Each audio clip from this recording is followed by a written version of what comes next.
Aloha and welcome to the Chiefs 9 podcast. I am Chief Master Sgt. Zandra Fox, the Hawaii National Guard Command Senior Enlisted Leader, and I'll be your host. And here with me is my co-host. I'm Jeff Hickman. I'm the Director of Public Affairs, and we have two special guests today. Do you guys want to introduce yourselves? Yes, my name is Sergeant First Class Charifel Mateo. I am the Unit Readiness NCO for the 111th Army Band. Hi, and my name is Technical Sergeant Arnel Data. I'm a Hawaii Air National Guard recruiter for the headquarters Hawaii Air National Guard. Excellent. And so I'll start things off, Chief, before you get to the meat of the episode. You got it. We'll start with you, Tech Sergeant. For the beginning, people want to get to know you. Can you share a fun fact about yourself? Okay, so prior to me becoming a recruiter, I was actually a weather forecaster. So the Army would know that probably as a SWO. I was a weather forecaster. The reason why I chose weather forecasting is because I fish and dive. So I figured, hey, being a good weather forecaster for fishing and diving would be a good thing. And so that's what I did. Smart. All right. How about you?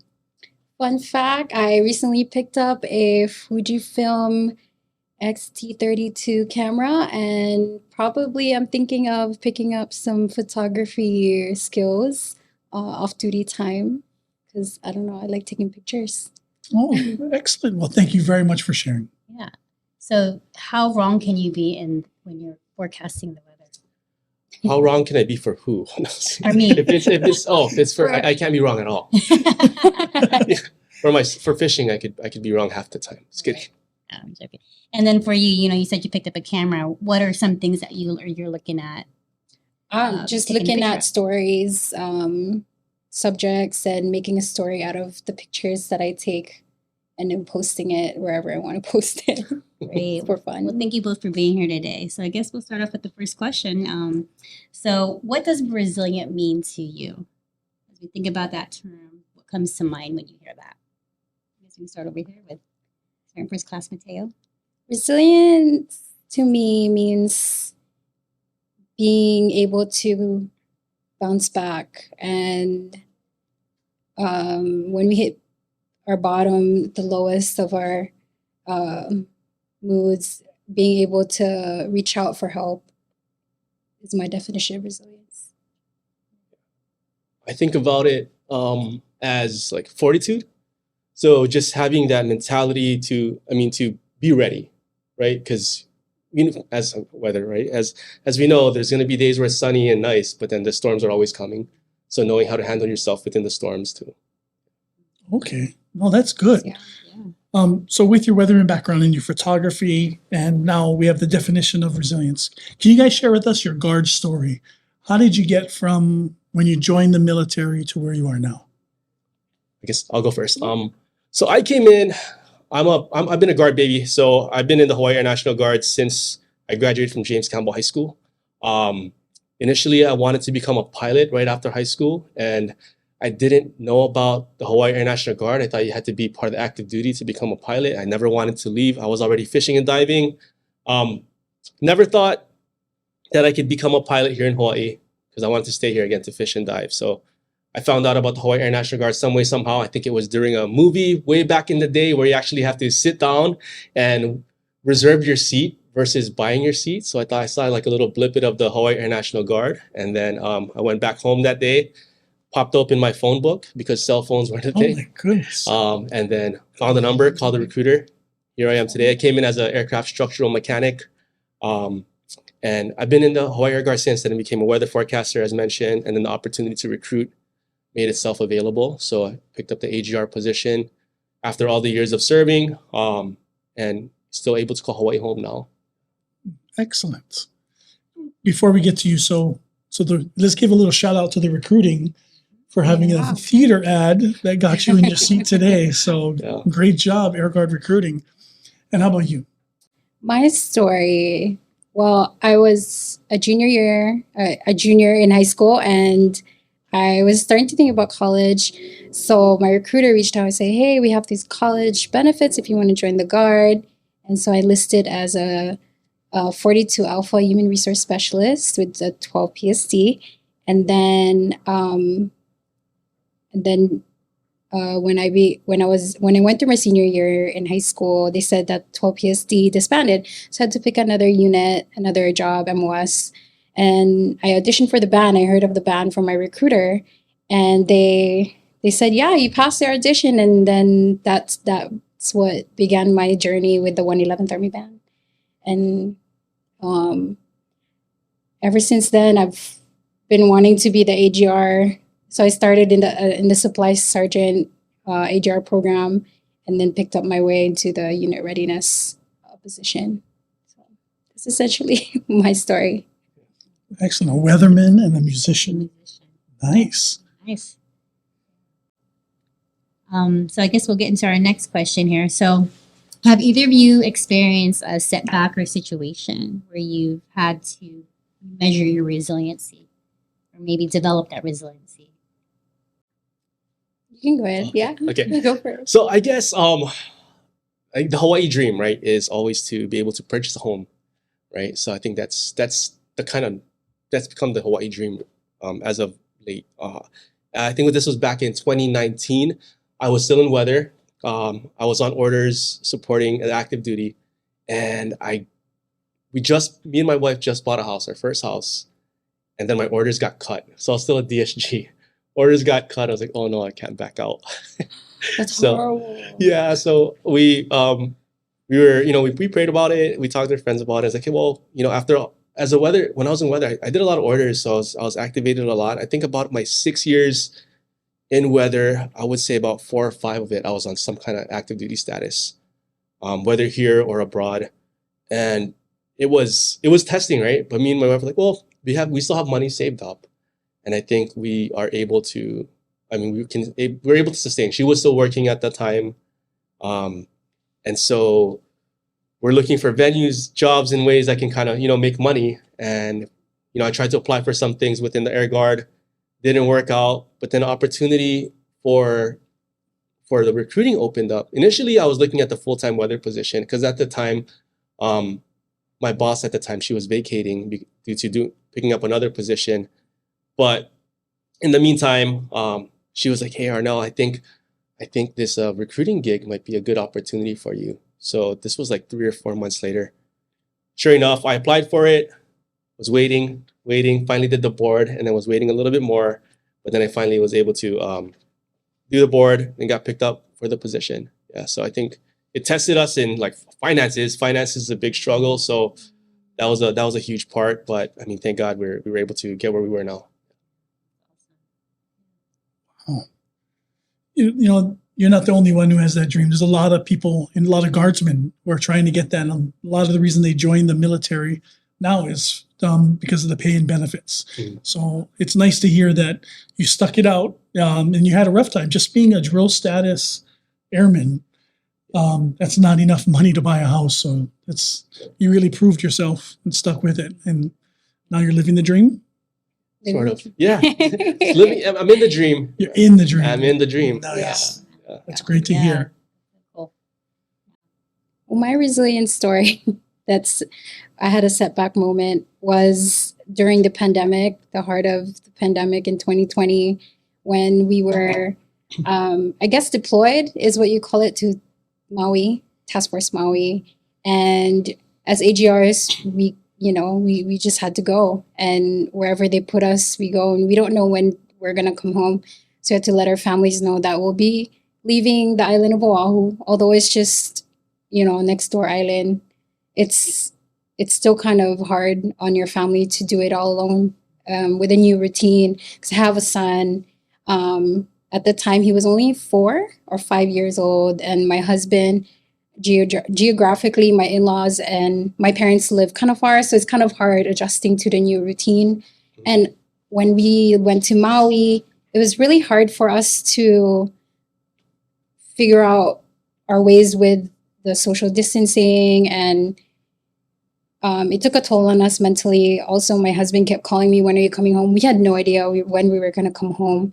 And so when we did come home, almost 2 months later, the reintegration with my family was hard. My son was a little different, even with the 2 months and with the pandemic going on. it was really hard adjusting back to normal life. And it took a toll on me. I went into depression and a lot of anxiety. My husband and I fought a lot. And I remember just telling my supervisor, I need a break because I don't know if I can do my job. And so I needed help. I needed to seek counseling. And so I reached out to Military One Source and got a few counseling therapy sessions. And we even went into marriage counseling, mended some things. We're okay. We're good. We're staying strong. And yeah, it really tested me. I think I've never gone through that type of emotional, depressed, stressful moment ever in my life. And so, yeah, came back strong, happy to say. I think that's huge, right? Because mentally we think like it's not okay to not be okay, but then in reality it's okay to not be okay sometimes, and to understand that, because if we don't see that it's okay to be in that mood or in that swing, then we never feel like we know when to get help. Yeah. And I'm glad you caught it when you did. Yeah, it was, I think the hardest part was to ask for help as a person that's going through it. And but I just remember wanting to be better for my son and for my husband. So yeah. Do you think it's easier now that you'd recognize a depression, or when you need to bounce back? Do you think that by going through it, it gave you strength, or just the ability to recognize when you need to ask for help the next time? I think so. Hopefully it doesn't come, but life is full of roller coasters. If we do go down, I think I'm stronger now, and I can recognize when to seek help from that experience, for sure. I just want to say one more thing. It's really important. They brief these soldiers and airmen when they deploy about the family reintegration. And this is just to Maui, which you said it's a neighbor island, but you are separated. Yeah. And then their family reintegration. But she was able to use a resource that we constantly push and mention. I mean, everybody, I'm retired now, but everybody had the Military One Source magnets on the fridge. We were briefed over and over, Military One Source. It's great to hear that you used it and it was able to pull you out. And I'm glad there's a happy ending, that your family is still together, and that shows resilience on your child, your husband, your family. So great example. Thanks for sharing that story. The Army has a definition of resilience, and so I wanted to get your guys' opinion on it. First I'm going to read the American Psychological Association. Now, it's not a military definition. It's the process of adapting well in the face of adversity, trauma, tragedy, threats, or significant sources of stress, such as family and relationship problems, serious health problems, or workplace and financial stressors. So it sounds like that definition applied to both of your examples. Is there a special definition that you guys would use? You guys talked about it in the beginning, but is there a way that you'd maybe use that definition to help others? I personally I like to hold to a couple of words, or like a one-word cliche mentally, and then that just keeps me in check. I think my opposite for resilience would be for to have a resolve, right? I think that's huge, like knowing your whys, right? Knowing why you do what you do, because I think the hardest part about it is the mental aspect. The Air Force uses 4 pillars, right, of resilience. It's mental, mental, social, spiritual, and physical that we use as our pillars of resilience. I think out of the 4, I think the hardest is the mental aspect, because you can have people surround you. You can have a good spiritual background. You can have a good physically, we're all physically ready, right? We're all for that. But mentally, I think that's where the real target is, and to have that resolve and remembering the whys of why I committed to this. Why am I even here? In that sense, and using that as something that helps define me as a person in those situations when the distress comes, because eustress is good, but distress when that comes in. Yeah. For me, practicing resiliency, I think it's best when we're not at our lowest and we're just right above it or mid.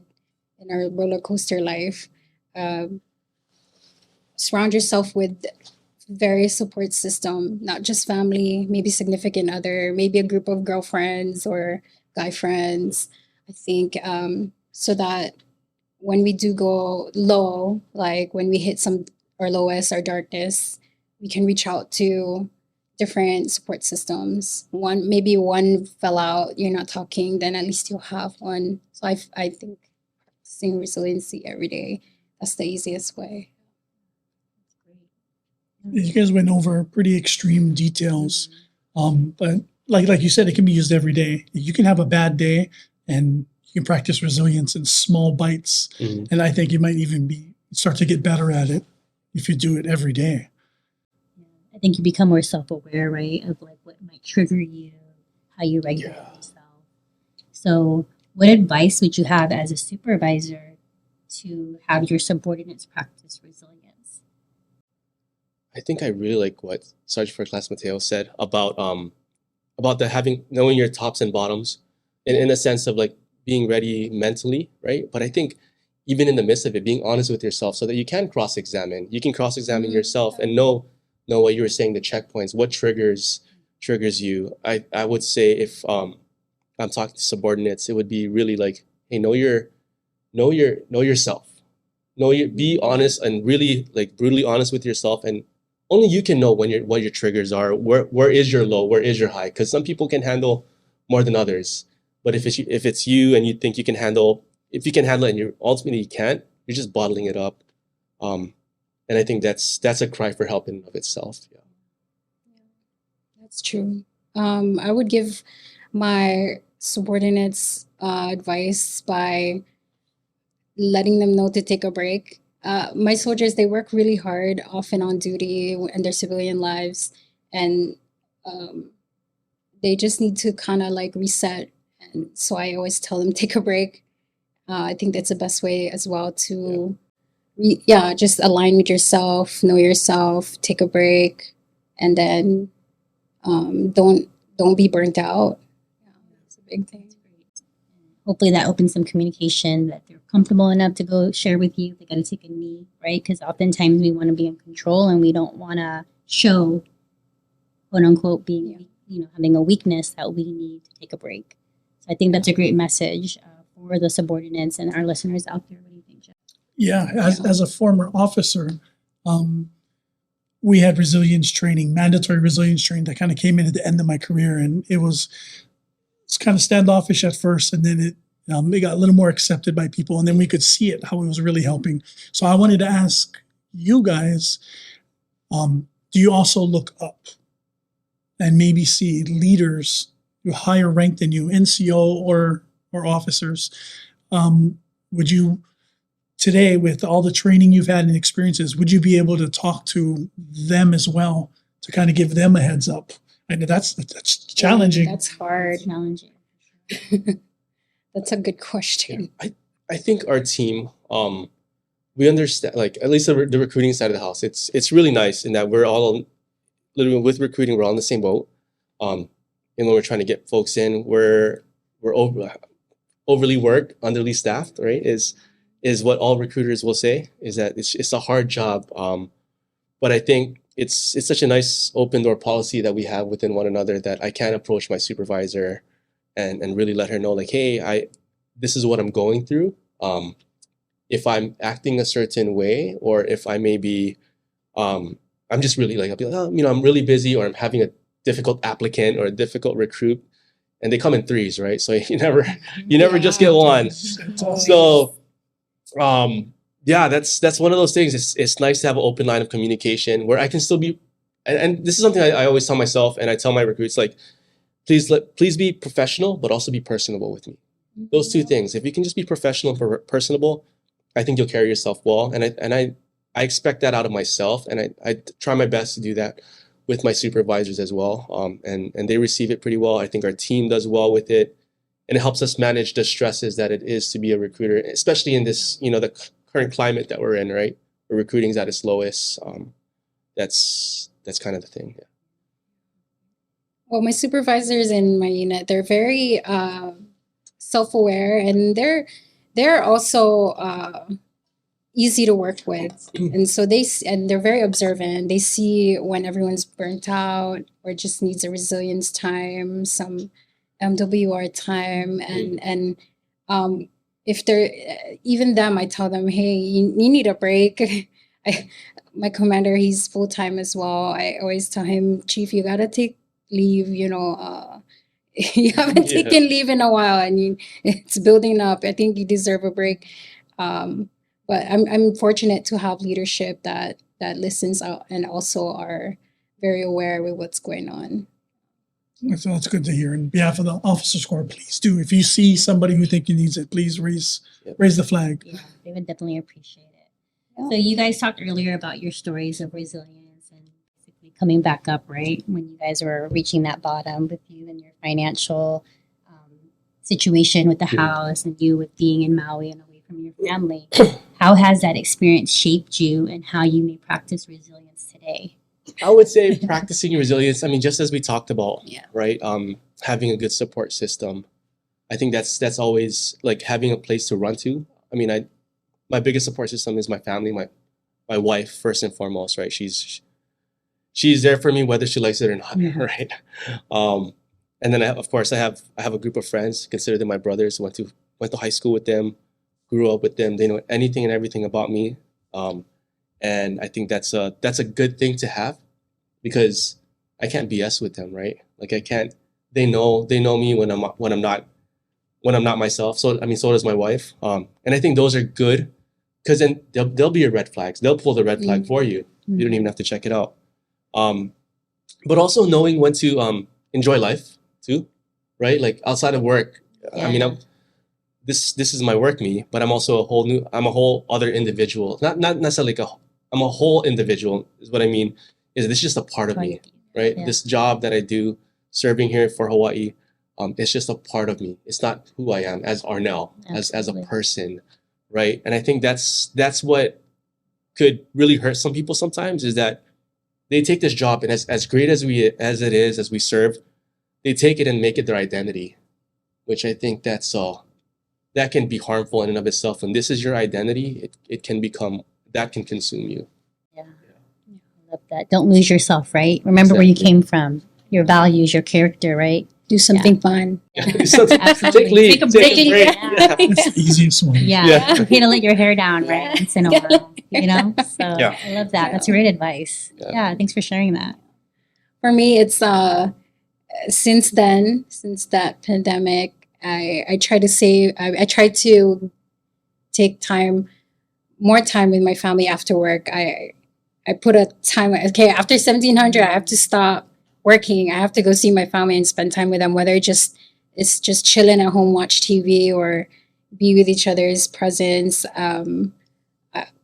is a great practice for me. I cherish those moments because when we get busy at work, it's busy. I have no time to contact or talk to my son. And sometimes like during AT, we'll just have like back-to-back reports so early, zero dark early, and then come home super dark. My son's already asleep. And when it's busy, it's busy. But when it's not, I take the time to spend time with my son and my husband, and we just do whatever fun stuff. Yeah. I think it's good to put that limit at the end of the day. Yeah. A hard limit because you serve the Army and the National Guard when you need to, long hours when it's expected. But when it's not expected and it's day to day, finish the day and go back to your family. Oh yeah, that's an important thing to do. And I practice if I'm on leave, I'm on leave. I will answer as I get back. I'll get back to you, but I may not get back to you right away. Unless you want to call me, it's an emergency. I just do my best to take time for me and my family if needed. So please expect delays. Yeah, I like that. Please expect delays. Yeah, absolutely. Yep. I think knowing also too, like that it's okay to say no to certain things, right? It's okay to say no, because we can take orders and we can be like, okay, I'll do it. Yes. And it's like internally for me, it could be a challenge. Like, okay, I can get all this stuff done, but then that's what burns you out, right? Thinking you can get it all done, but knowing when to say no. I don't have to. So those are things that I practice with myself. Like now, like it's okay to say no to certain things. prioritize, right? Exactly. Yeah, and it's okay. You shouldn't feel bad about doing that, Right. right? Because if you have a great support system, they'll understand, Oh, yeah. Yeah. So you guys have brought up a lot of great examples and a lot of great stories. What would be your overall advice about resilience to our listeners out there? It could be anything. But if you were to give them some advice, what would that be? Short and sweet. My advice would be, it's just a bad day. It's not a bad life. That's I like it. I like nice. It's really good. How do you beat that? it. Sorry. Yeah, no, I would stick back to it. Like, really, be honest with yourself, right? To know your limits, and also to really surround yourself with people who truly care about you. Yeah, because I mean, that's our mirrors. Sometimes we can't see the things behind us, but they can. Yeah. Man, it's great. Yeah. Yeah. What advice would you have, Jeff? Great advice. I like the end of day is when you're done with work and you can finish and actually go home, stop, go home and make family the priority from that point on. And you get paid the big bucks when they need you for the extended amount of time during emergencies. Yes. But take advantage of when it's not busy. I like that. How about Yeah. you, Chief? I think self-care is important. Yeah. Don't feel bad if you need to go take time for you, whatever that is, whatever hobbies you like. Maybe you want to get your nails done. Maybe you want to go to the gym. That's okay. Like, you should go do that because it's just going to make you a better person for yourself and for everybody else out there. But I think that's practicing resiliency for me, not feeling guilty about it. Oh, yes. So this is a part of a series called the Chief's 9, and she only got to pick 9 topics, and resilience was one. So it's very important to her Yes. and to the success in the military. So thank you for your incredible stories. Yeah. Thanks. Yeah, thanks for having thank you. us here and sharing stories. Amazing, amazing. And so I just want to thank both you, Sergeant First Class Mateo and Tech Sergeant Data, for being here today and talking about the topic of resilience. I really appreciate the stories that you have both shared. It was very insightful, and I know that our listeners will get something out of that. So mahalo to you, Jeff, for always having my back here. Chief? And to everybody out there, mahalo for watching this episode. It is one of 9 topical episodes of the series called The Chief's 9. Please like and subscribe. I think it's down here, to the State of Hawaii Department of Defense podcast, the Na Koa Exchange, Boots, Wings, and more on Spotify, Apple, and YouTube. So until the next episode, we'll talk to y'all soon. Aloha. Aloha. Did you say bonus content? I did. Bonus No, content. he wasn't recording Okay, yet. ready? Now this is blooper. Bonus content. Bonus content. All right, I get to ask one question that I didn't get to ask during the regular podcast. Is your civilian side and some of your civilian skills are very interesting to me. So on your civilian side, slam poetry and music in general, do you think that's kind of a treatment for you, or how do you feel? Does it kind of relate to resilience when you do something outside of the military uniform? I haven't done slam poetry in a long time. But what I still like to do now is write, just able to write down things and put pen and pad things, and for me to reflect back and read, because then to actually see what you're writing, it hits different in a sense. We're like, wow, I can't believe that's what I'm what I'm writing about, and that I feel about certain ways about things. And as in the respect to like the slam poetry side, I really liked it because I got to share it. Yeah, I think it's one thing to receive, but then it's another thing to give. And to express it in a way that it's not just your black and white, but there's so much color to the poetry, right? So I think being able to share in that aspect was really good. So it helps build up the shield for resilience, for the It bad parts. does. And it's a really Yeah. good part of your life. It does, and I think it holds you. It makes you accountable, because then now these are words coming out of your mouth, and you're like, well, if I'm not going to practice what I preach, Yeah. then why am I even doing this, right? That's neat because Yeah. that's a skill that not a lot of people No, have. and I can see that, like, journaling, you read at that moment what you were feeling and thinking, right? Yeah. And then later on you can go back and go, wow, maybe it wasn't that bad. Yeah. Or maybe that's just reminds you of like where you've come from, right? And where you're going. So, Right. I mean, because it's more of like not distress, but it's like de-stressing. right. In that way where you're unbottling everything, and it's just kind of slow, in a way, a slow fizzle, a way to get out, right? Yeah. I like that. That's right. And then we That's have really good. musician, singer. Does that take you away from some of the problems and take you to a different place where you feel safe? Oh yeah, for sure. When I'm singing or listening to music, it takes me to a fantasy world. You know, sometimes we just want to get away from the reality. And every time I sing and we're drilling and we're jamming, I forget about that I'm getting paid to do this. Amazing. That's a good It's fun. I love doing what I do. I mean, people make fun of us because we're like army band, you know, you just play music, but you don't get it. It's like resilience in itself. I Yeah. think you get away from reality for a little bit, and it's magic to me. So that's why I love playing music. I mean, and your voice, right, carries into the music. Oh, and yeah. People receive that. Yeah. And that could help with their de-stress, right? Oh, Just yeah. hearing a favorite song. Both of what right? they do is Yeah. contributes to somebody else's peace. Absolutely. Whether you think or not, right? Yeah. All right. Well, thank you for sharing that last part. All right, you ready? You say your thing. This one. Bonus content. Bonus content.